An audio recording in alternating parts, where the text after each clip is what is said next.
C. So this one is where? Okay. So obviously the brain, these are the areas of hemorrhages in the brain, and as it is labeled, it is basically on the right inferior frontal lobe, which is the site of the lateralization that we were talking about a while ago, that the lesion is basically located on the frontal lobe. Now what's next? That's the laceration, more likely coming from the fall, that is now sutured.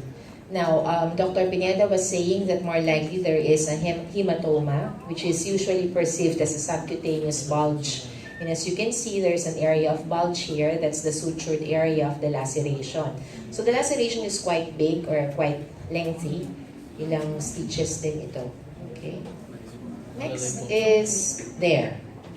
So you've got subdural and subarachnoid bleeding along with the frontal lobe hemorrhage.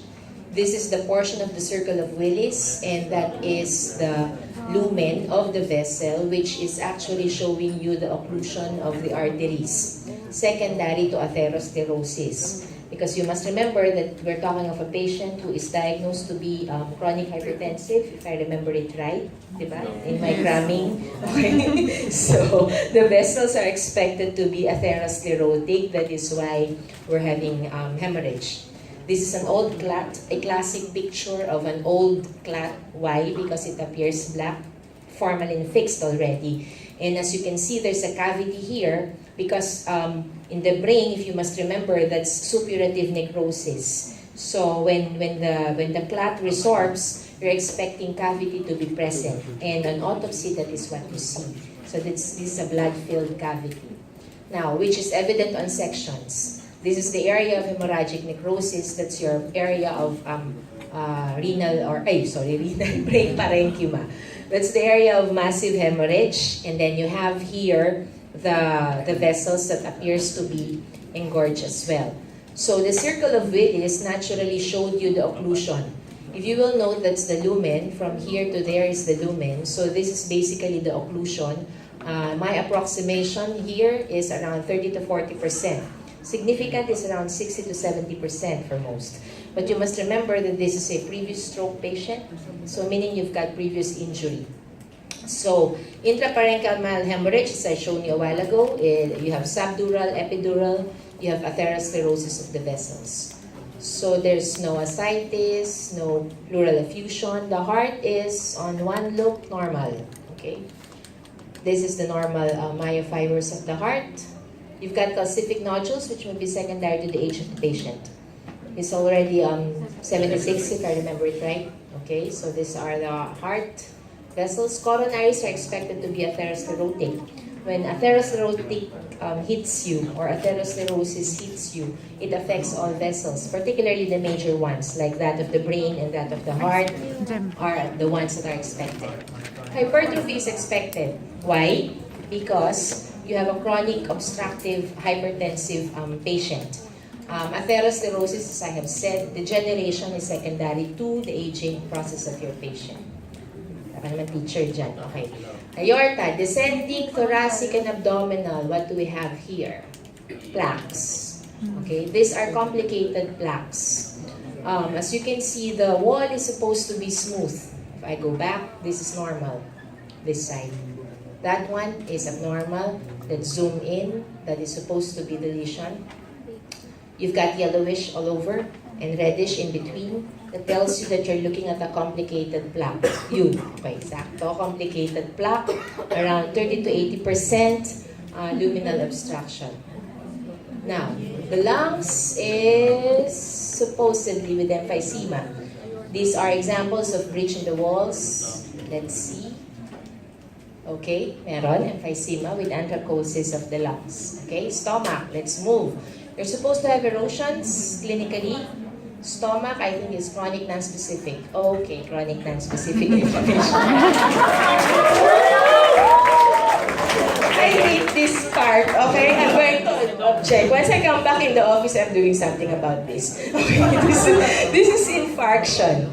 This is the area of the normal, that's the area of infarct. How do you know that's red hemorrhagic infarct? So classic, it looks like longganisa. Okay? When you open it up, you'll see all of these vessels. That tells you occlusion of the vessels. When the vessels are occluded, they are supposed to be hemorrhagic. Why? Because you're looking at intestinal lumens and they're expected to have hemorrhagic type of necrosis. Now, the one that Dr. Tamez is talking about a while ago is telling you the extent of the hemorrhage.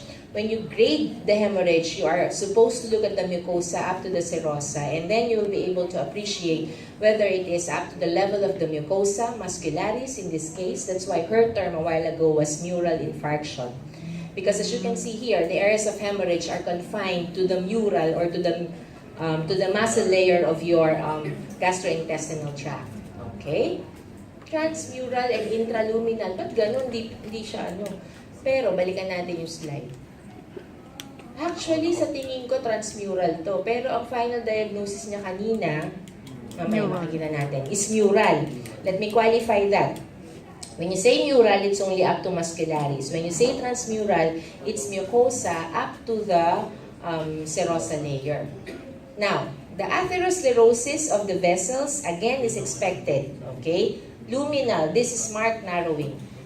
That's your lumen from this side, that's your lumen from this side, and this is the narrowing. So meaning, the plaque is actually larger than the free area of your lumen. Okay? Now, these are examples of Monckeberg's medial calcific sclerosis, if you remember it. Those are supposed to be not causing luminal narrowing, but basically the atherosclerosis here, as I have said, as you can see here, is 80%. They label this as 80% luminal obstruction. Okay? The liver is having fatty change. Well, that's the first change of the liver in any reversible injury. So if you've got any ischemia or hypoxia, that's expected. Nephritis is non-specific. Anything that has inflammation on the parenchyma of the kidney would then be labeled as nephritis. Unremarkable, death directly, infarct, transmural with intraluminal hemorrhage. The hypovolemic shock autopsy-wise is the 1,200 ml of blood. Okay, so this is a lot, and as what Dr. Pineda said, the treatment of hypovolemic shock is supposed to be, you're supposed to replace it with the fluid. But the estimated clinical is around 5 liters. If you're going to do that on blood bank side as pathologists, 1 liter of blood is around 500 ml. So if you lose 5 liters, you need to transfuse around how many bags? 10. In a matter of 2 hours. That's not possible. Okay? The usual course is 4 to 6 hours for blood bags, transfusing singly, as I have said. You can do fast drip, but you cannot do as much as that in a span of 2 hours. That's the point of Dr. Pineda. Okay? So athero is expected everywhere. Ay, mali.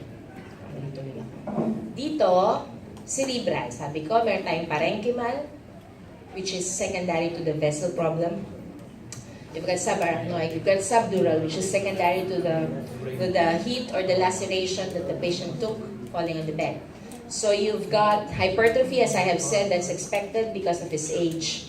Of the hypertensive process, this is expected because of his age to calcific degeneration. Emphysema I showed you a while ago is a smoker. Smoker ba siya? Okay, so that's expected. This one, we have touched that a while ago. So hypovolemic shock. This is mural. That's the point I'm trying to drive at. It should be transmural. And it would be better understood if...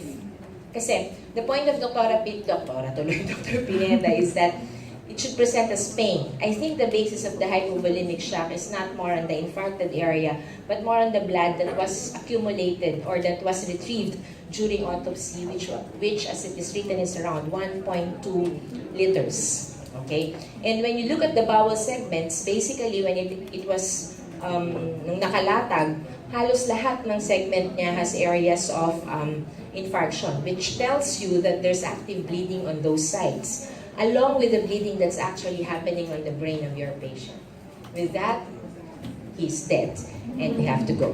Okay? Bye-bye.